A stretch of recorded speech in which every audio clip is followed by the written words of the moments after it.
Have you noticed the trend right now that is sharing only photos of your kids from the back? Why are people sharing faceless photos? Let's talk about it.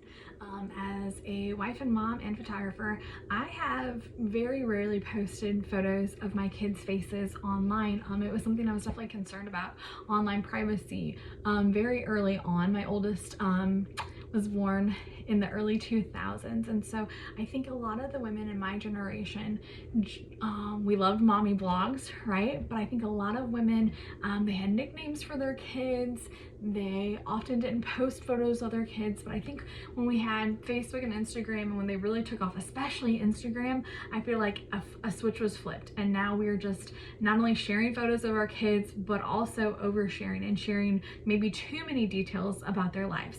So why you may currently share photos of your kids online. If you do, you might be sharing them as a place to kind of showcase your life and just share your life with other people. It may be a place to record milestones in your family or birthdays or something along those lines.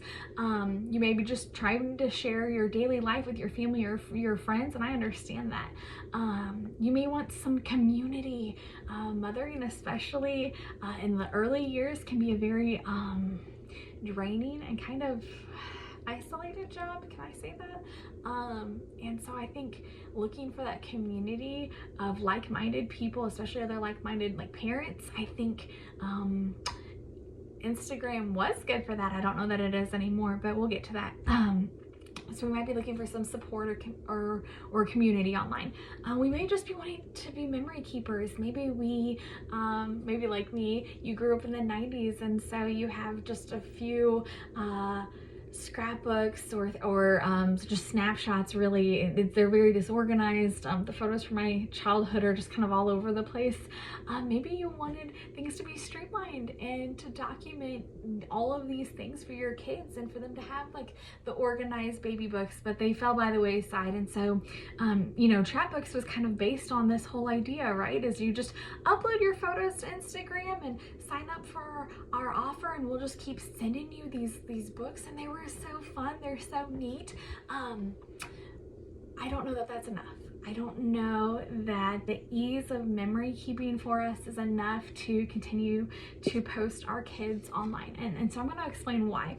And I did not have the foresight to see hardly any of this back in the early 2000s. I was concerned from a privacy standpoint, but let me tell you, I had no idea about AI and deepfakes and any of that in 2004 or 5, right? Okay, so while you might not want to share your kids online today, identity theft, exploitation, harassment, embarrassment, loss of control, and performance nature. I'm going to try to keep this PG, so I'm going to assume you understand what I'm saying when I say exploitation. Exploitation of the worst kind. Okay, so when that comes up here in a minute, you'll know what I mean. All right, so identity theft, let's talk about that one first. If cyber criminals know your child's name, birthday, your hometown, if you've ever posted pictures outside your house, they can steal your kid's identity really easily. Do you do an annual birthday post for your kids? I used to, even though I didn't show their faces, I still did. If we've done that, then it's really easy for cyber criminals to find our kids' birthdays. Okay, harassment and bullying. This can come from strangers, adult strangers. It can also come from other kids, right? So oversharing by us parents makes our kids vulnerable to harassment from either their peers or from people who are just forming opinions about us or them or our lifestyle based on what we've shared. And I don't want to be the source of embarrassment for my kids. We don't want that for our kids. So that's one more reason to maybe not overshare. Embarrassment. Let's talk about it, guys. Frankly, I'm really thrilled that social media did not exist when I was young. That would be a really difficult thing to navigate, and I just feel for these kids, especially for the kids whose parents are posting about the different processes of puberty or potty training or all of those different things. These are things that the kids are going to have to deal with, because you can delete a post, but the internet is forever. Somebody has a screenshot, somebody has saved it. I'm sorry, but this is the reality. This is the nature of the beast.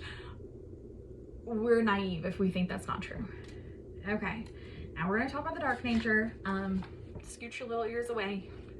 Okay, hopefully that was enough of a warning. The dark nature, unfortunately, is that sexual predators manipulate, share, and sell images of our kids on the dark web. And now we have the looming threat of AI and deepfakes. And it's not even looming anymore. We're starting to see this. In April, a man from Quebec was actually sentenced to 3 years in prison for this. He took images of kids that he found on social media, and then he manipulated the photos of these completely innocent kid photos onto images of children being sexually exploited. And so it creates a problem from a legal standpoint. Obviously, as a mother, I would be horrified to discover images of my kids being exploited or harmed in any way. And so the whole idea of this new tech taking just your innocent birthday post and ruining it, and just the ramifications of that are kind of staggering to me. Okay, so enough of all that. You understand. Oh, I got a lot of notes. Okay. If we want to still share online, what are some things that we could do? Okay, well, I generally choose to share faceless photos. So profile, back ahead. That's kind of where I camp out. There are younger and more creative photographers now who are really getting into this, and they are really just kind of leading the way and showing us different poses we can use. It's definitely something I'm going to be exploring this year. So if you hire me as a photographer, I will be taking obviously your traditional family photos, the lifestyle photos, all of those things.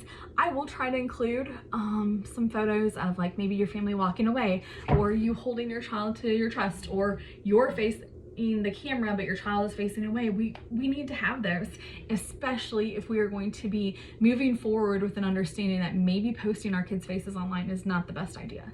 Okay, so could we do something a little differently if we want to continue to post their faces? Could we lock down our social media account? Could we only post their faces on a private social media account where only grandparents and aunts and uncles and people like that have access to it? So that's one option. We need to realize that the reality is that your images may still be stolen or shared, whether maliciously or not, and they can still be manipulated. I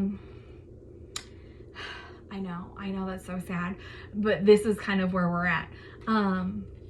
One trend that I especially like as a mom, I mentioned the faceless photography thing, is just going ahead and adopting that mindset. So let's just, okay, we're on the faceless photography mindset, fine. But I still want to share pictures of my kids. I still want to share pictures of our family. Okay, there are many, many options. It's so exciting. Okay, we just have to get a little creative. So if we want to post a family picture, that's fine. We get pictures of our family walking away from the camera. We get pictures of giving our child a hug, but their head is on our chest or here or something. We changed it to where we're holding the baby out. There are many things that we can do to make sure that our kids' privacy is being maintained, but we're still able to share our lives, right? Because isn't that the whole point of social media? Because if we're not sharing our journey and this, like the specialness of our story, like what are we even doing? Because I don't know about you, but for me, Instagram had lost its joy somewhere around 2018. It hasn't been fun for years. So if we're not gonna share the things that bring us the most joy, which for me would be my family, then what are we even doing? What's the point? The reality is our children are vulnerable in society in many ways, and as moms, we don't want to add one more area for them to be hurt or manipulated. And maybe I'm overreacting, but I would rather tell you that the sky is falling and save you the heartache of ever seeing your kids' photos manipulated. I would rather be safe than sorry. So thank you for watching, and go out and have a great day.